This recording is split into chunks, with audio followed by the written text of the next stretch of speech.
Russell viper বা চন্দ্রবোরা এই বিষাক্ত সাপটি ধরা হয়েছে শরীয়তপুর জেলার সখীপুর থানার উত্তর তারাবনিয়া পদ্মার চরের একটি রান্নাঘর থেকে।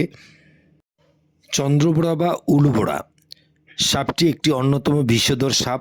এ সাপ সবচেয়ে বিষাক্ত ও এর অসহিষ্ণু ব্যবহার ও লম্বা বহির্গামী বিষ দাঁতের জন্য অনেক বেশি লোক দংশিত হন।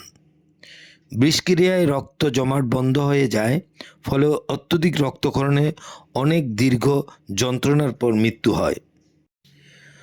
বাংলাদেশের উত্তর পশ্চিমাঞ্চলের কয়েকটি এলাকায়, বিশেষ করে পদ্মা তীরবর্তী কয়েকটি জেলা ও চরাঞ্চলে গত কিছুদিন যাবৎ বিষাক্ত রাসেল ভাইপার সাপের কামড়ে বেশ কয়েকজন আহত হয়েছে, যাদের মধ্যে অন্তত 2 জন মারা গেছে। রাসেল ভাইপার সাপ বাংলাদেশের চন্দ্রবোরা বা উলুবোরা নামে পরিচিত।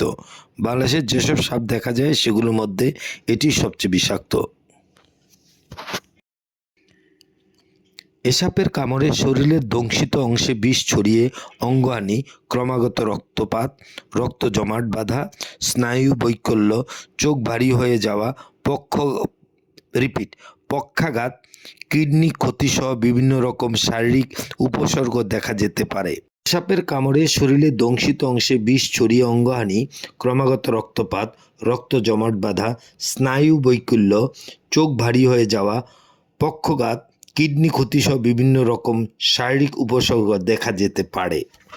তবে আশ্চর্যের বিষয় হলো, সাপের এই প্রজাতিটি বাংলাদেশ থেকে বহু বছর আগে বিলুপ্ত হয়ে গিয়েছিল বলে ধারণা করা হচ্ছিল, কিন্তু গত 10-12 বছর আগে থেকে আবারও এই সাপের কামড়ের ঘটনা প্রমাণ পাওয়া যাচ্ছে। এই প্রজাতির সাপ এই অঞ্চলে আবার কিভাবে ফিরে আসে তা নিয়ে বাংলাদেশে গবেষণা চলছে।